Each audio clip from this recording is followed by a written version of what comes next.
আসসালামু আলাইকুম। আমি রাইসুল মিরাজ রামি। আপনাদের সবাইকে স্বাগতম জানাচ্ছি আমার আরেকটি নতুন ভিডিওতে। আজকের ভিডিওতে আমি যে জিনিসটি তৈরি করব তা অবশ্যই আপনারা থাম্বনেইল দেখেই বুঝে গিয়েছেন। জি হ্যাঁ, আজকের ভিডিওতে আমি একটি ওয়াটার পাম্প তৈরি করব। যা আমি যত সহজে বানানো যায় তা এই ভিডিওতে উপস্থাপন করার চেষ্টা করেছি। তাই চলুন এটি তৈরি করতে কি জিনিসগুলা লাগবে সেই জিনিসগুলো দেখে নিই। সবার আগে আমাদের এরকম একটি মোটর লাগবে। এটি হচ্ছে একটি ফ্যানের মোটর। এই মোটরগুলোর আরপিএমও বেশি হয়ে থাকে। এটার পিছনে একটি গিয়ার ছিল, যা কিনা আমি কেটে ছোট করে নিয়েছি। এখন আমি এই মোটরটির শাফট এর মাপ অনুযায়ী এই পিভিসি পাইপ থেকে সামান্য অংশ কেটে নিব। অবশ্য শাফট থেকে সামান্য উপরে কাটবো। তো আমি তা কেটে নিয়েছি, যা আমি শাফট থেকে সামান্য উপরে করে কেটেছি। এখন আমি পাইপের এক অংশ কভার করার জন্য পাইপের মাপ অনুযায়ী এই পিভিসি শীটটায় দাগ দিয়ে নিব। তবে এটি করার আগে আপনারা পেন্সিলটিকে ভালোভাবে শার্প করে নেবেন। তো আমি দাগ দিয়ে নিয়েছি। এখন আমি এই দাগ বরাবর গোল করে কেটে নিব। তো আমি তা কেটে নিয়েছি ও সাইডের অংশগুলো সিরিজ কাগজ দিয়ে ঘষে সমান করে নিয়েছি, যার ফলে এটি পাইপটিতে ঠিকভাবে লাগানো যাচ্ছে। একই সাথে আমি মোটরটি লাগানোর জন্য এটিতে মোটরের মাপ অনুযায়ী কিছু ছিদ্র করে নিয়েছি। এখন তাহলে অন্য কাজগুলো করা যাক। এখন আমি পাম্পটির বডি তৈরি করার জন্য এরকম একটি পাইপ নিব। এই পাইপটিকে হিট করে আমি এরকম শেপ দিয়ে নেব। এই শেপটি আমি পাইপটিকে গরম করার পর এরকম একটি পাইপ ও এরকম একটি রড দিয়ে উভয় পাশ থেকে টান দেওয়ার মাধ্যমে তৈরি করেছি, যার ফলে এটিকে দেখতে সুন্দর ও ইউনিক মনে হচ্ছে। এখন আমি এটির উভয় পাশ কভার করার জন্য এই পিভিসি শীট থেকে এটির মাপ অনুযায়ী দাগ দিয়ে নিব।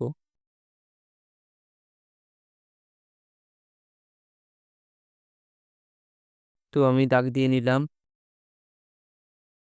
এখন আমি ইম্পেলার তৈরি করার জন্য এই পিভিসি পাইপের মাপ অনুযায়ী এই শীট থেকে দাগ দিয়ে নিব। এখন আমি এইগুলা কেটে নিব। তো আমি এইগুলা কেটে নিলাম। আমি এইগুলা কাটার পর এর সাইডের অংশগুলো সিরিজ কাগজ দিয়ে ঠিকভাবে ঘষে নিয়েছি, যার ফলে এটি সহজেই পাইপের মধ্যে লাগানো যাচ্ছে। এখন তাহলে ইম্পেলার তৈরির বিষয়ে আসি। আমি ইম্পেলার তৈরির জন্য এটিতে আগে থেকেই দাগ দিয়ে নিয়েছি। এইখানে একটি দাগ থেকে অপর দাগের দূরত্ব ৬০ ডিগ্রি করে। এখন আমি এইগুলোর ব্লেড তৈরি করব। তার জন্য আমি আগে এই পিভিসি শীট থেকে ব্লেডের মাপ অনুযায়ী দাগ দিয়ে নিব। এখন আমি এটি থেকে প্রতিটি ব্লেডের মাপ নিয়ে নিব।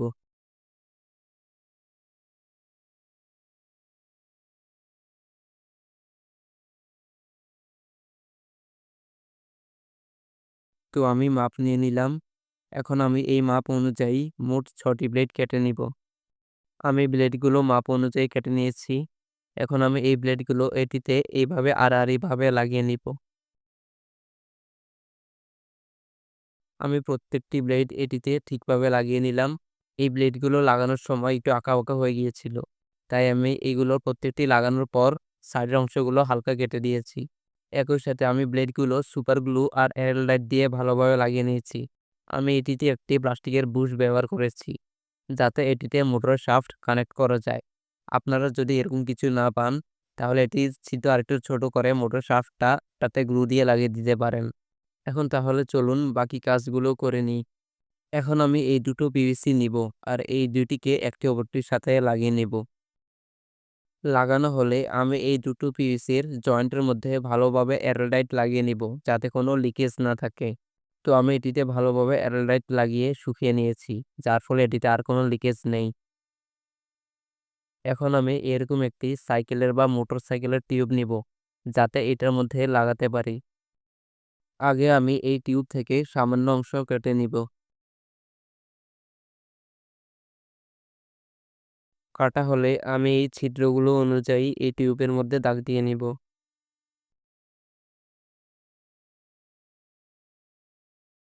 আমি দাগ দিয়ে নিয়েছি। এখন আমি এই দাগগুলো অনুযায়ী ছিদ্র করে নিব।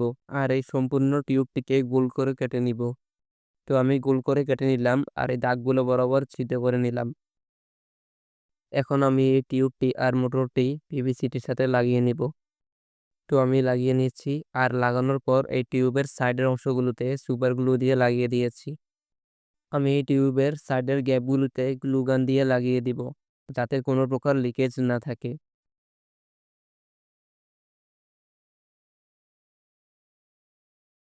আমি এর গ্যাপগুলো ভালোভাবে গ্লু দিয়ে ভরাট করে দিয়েছি। এখন তাহলে পরের কাজে যাওয়া যাক।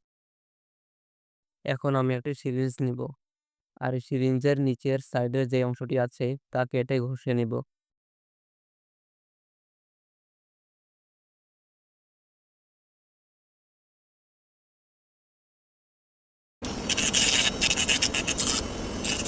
তো আমি এটিকে ঠিকভাবে ঘষে নিলাম। এখন আমি এইটিকে এইভাবে আড়াআড়িভাবে কেটে নিব। আমি এটিকে ঠিকভাবে কেটে নিলাম। এখন আমি এই দুইটিকে সুপার গ্লু দিয়ে একসাথে লাগিয়ে নিব।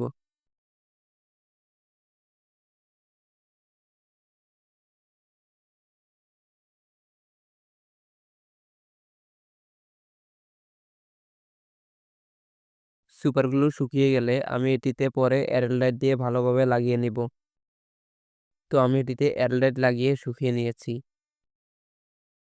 এখন আমি এটিকে সিরিজ কাগজ দিয়ে এইভাবে আর করে ঘষে নিব।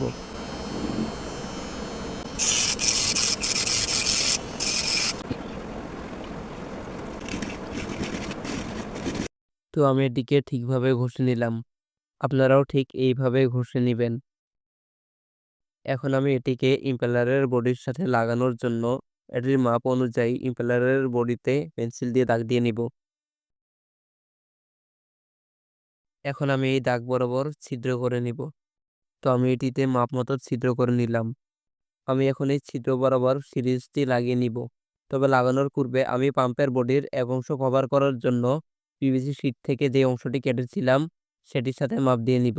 কেননা আমাকে সিরিঞ্জের এই এলভো পাইপটি বডির ভিতরে রাখতে হবে। যদি মাপ দিয়ে না লাগাই তাহলে পরে এটি আর ভিতরে রাখা যাবে না। আমাকে এলভো পাইপটি আরেকটু ছোট করতে হবে। তাই আমি এটিকে আরেকটু ছোট করে নিব।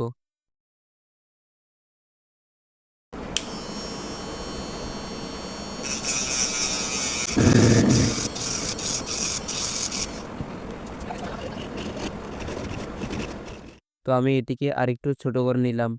এখন আমি এটিকে ইম্পেলারের বডির ছিদ্রের সাথে লাগিয়ে নিব। আমি এটিতে আগে সুপার গ্লু দিয়ে লাগিয়েছি। সুপার গ্লু শুকিয়ে গেলে আমি এটিতেও এয়ারলাইট দিয়ে লাগিয়ে নিব। তো সুপার গ্লু লাগানোর পর আমি এটিতে এয়ারলাইট লাগিয়ে শুকিয়ে নিয়েছি। আমি এখন এই অংশে গ্রিজ লাগিয়ে নিব।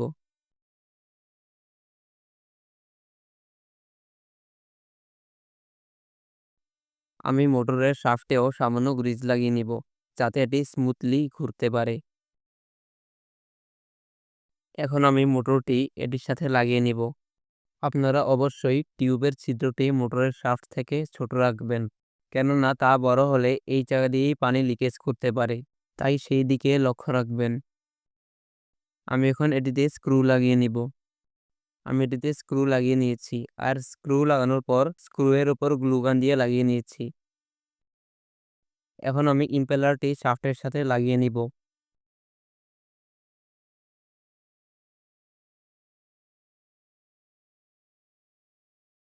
লাগিয়ে নেওয়ার পর আমি এটিকে ঘুরিয়ে দেখে নিব যে এটি ঠিকভাবে ঘুরছে কিনা। আমি এখন এর খোলা অংশটি কভার করে নিব। তবে এর আগে এই অংশে একটি ছিদ্র করে নিব। তো আমি এটিতে মাপ মতো ছিদ্র করে নিয়েছি, যাতে এই ছিদ্র দিয়ে পর্যাপ্ত পানি টানতে পারে। আমি এটি ইম্পেলারের বডির সাথে লাগিয়ে নিব।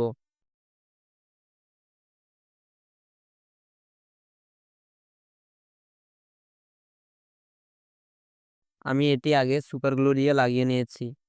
এটিতে এয়ারলাইট লাগানোর পূর্বে আমি এই কলমের পাইপটি সিরিঞ্জের সাথে এয়ারলাইট দিয়ে লাগিয়ে নিব।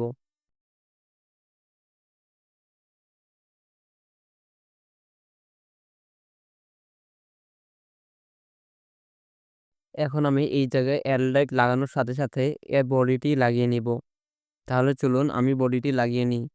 তো আমি এর বডিটি লাগিয়ে নিয়েছি, আর এর নিচের অংশেও ভালোভাবে এয়ারলাইট লাগিয়ে নিয়েছি, যাতে পানি লিকেজ না হয়। আমি এর উপরের অংশটি খোলা রেখেছি, যাতে এর ভিতরের অংশটি শুকাতে পারে। তাহলে চলুন আমি এটি শুকিয়ে নিই। আমি এটিকে ভালোভাবে শুকিয়ে নিয়েছি। এর নিচের অংশ আর ভিতরের অংশও ভালোভাবে শুকিয়ে গিয়েছে। এখন আমি এর উপর অংশটি লাগাবো। তবে উপরের অংশটি লাগানোর আগে আমি এটিতে পাইপের জন্য আর পাওয়ার ইনপুট অর্থাৎ তারের জন্য ২ টি ছিদ্র করে নিব। তাহলে চলুন আমি এটিতে ২ টি ছিদ্র করে নিই। তো আমি এটিতে ২ টি ছিদ্র করে নিয়েছি। এখন আমি এটি লাগিয়ে নিব। আমি এই ছিদ্রটি অনেক বড় করে ফেলেছি। তাই আমি এটিতে পরে এয়ারলাইট লাগিয়ে নিব। আর লাগানোর পূর্বে এর নিচে টেপ লাগিয়ে নিব। তবে এর আগে আমি এটিতে তার লাগিয়ে নিব।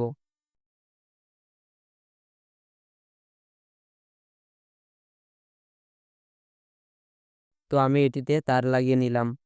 এখন আমি এর উপরের অংশটি লাগিয়ে নিব। আমি এর উপরের অংশটি আগে সুপার গ্লু দিয়ে লাগিয়ে নিয়েছি। আর বড় ছিদ্রটির নিচেও টেপ লাগিয়ে নিয়েছি। এখন আমি এই পানি টানার জায়গা দিয়ে এরকম একটি জিনিস লাগিয়ে নিব।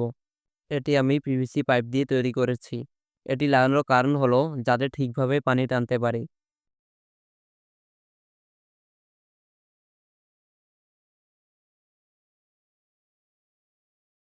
তো আমি এটা ঠিকভাবে লাগিয়ে নিলাম। এখন আমি উপরের অংশে এয়ারলাইট লাগিয়ে ভিডিওতে ফিরে আসছি। তো আমি এটিতে এয়ারলাইট লাগিয়ে শুকিয়ে নিয়েছি। এর ফলে এটিতে আর কোনো গ্যাপ অবশিষ্ট নেই। আমি এখানে একটি সিলিকনের পাইপ লাগিয়ে নিয়েছি, যাতে তার নড়াচড়া করলে তারের গোড়া না ভাঙে। আর আমি পাইপের এইখানেও ভালোভাবে গ্লু লাগিয়ে দিয়েছি। আমি সম্পূর্ণটাকে ভালোভাবে সিল্ড করেছি, যাতে কোনো প্রকার লিকেজ না থাকে। আর এই অংশটির মাধ্যমে পাম্পটি কোনো জিনিসে লেগে গেলেও ঠিকভাবে পানি টানতে পারবে। এখন তাহলে এটিকে একটু চালিয়ে দেখা যাক।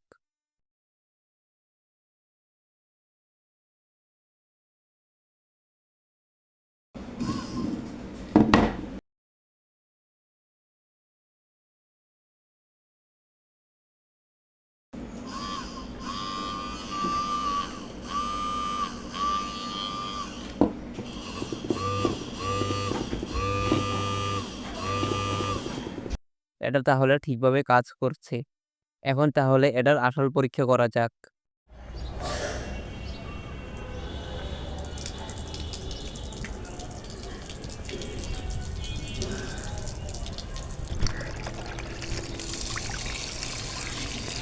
আপনারা এটার পানির প্রেশার দেখতে পাচ্ছেন অনেক বেশি।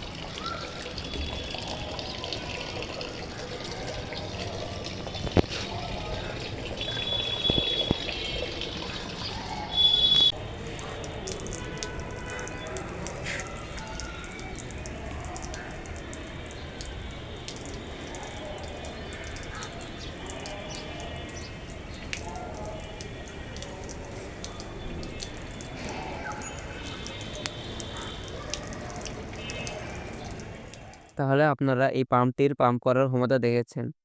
এই পাম্পটির তারও আমি অনেক বড় রেখেছি, প্রায় ৮ ফিটের মতো।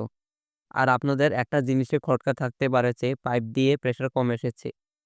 তার কারণ হলো আমি যেই পাইপটি ব্যবহার করেছি, পাইপটি প্রায় ৯.৫ ফিটের মতো লম্বা। আর পাইপটিও অনেক চিকন। যদি শুধু সামনের নোজেলটা চিকন থাকে, তাহলে পানি প্রেশারে ছাড়তে পারে। কিন্তু যেহেতু এইটা পুরোটা চিকন, তাই এটা থেকে আমি পানির প্রেশার কম পেয়েছি। আপনারা যদি মোটা পাইপ ব্যবহার করেন, তাহলে প্রেশার ভালো পাবেন। আর প্রেশার কম পাওয়ার আরেকটি কারণ হলো এই পাইপটি অনেক চিকন। তাই আপনারা এটিতেও মোটা পাইপ ব্যবহার করবেন। আরেকটি বিষয় হলো আমি এই লিখা আর দাগগুলো সিরিজ কাগজ দিয়ে ঘষে উঠাইনি। কারণ এর ফলে পিভিসি দুর্বল হয়ে যায়। আর আপনারা যারা বানাবেন, তারা অবশ্যই টিউবের ছিদ্রটি মোটর থেকে ছোট রাখবেন। কেননা এই জায়গা দিয়েই পানি যাওয়ার সম্ভাবনা বেশি। তো আশা করি পাম্পটি আপনাদের ভালো লেগেছে। ভিডিওটি দেখার জন্য আপনাদের সবাইকে অসংখ্য ধন্যবাদ। সবাই ভালো থাকবেন। আসসালামু আলাইকুম।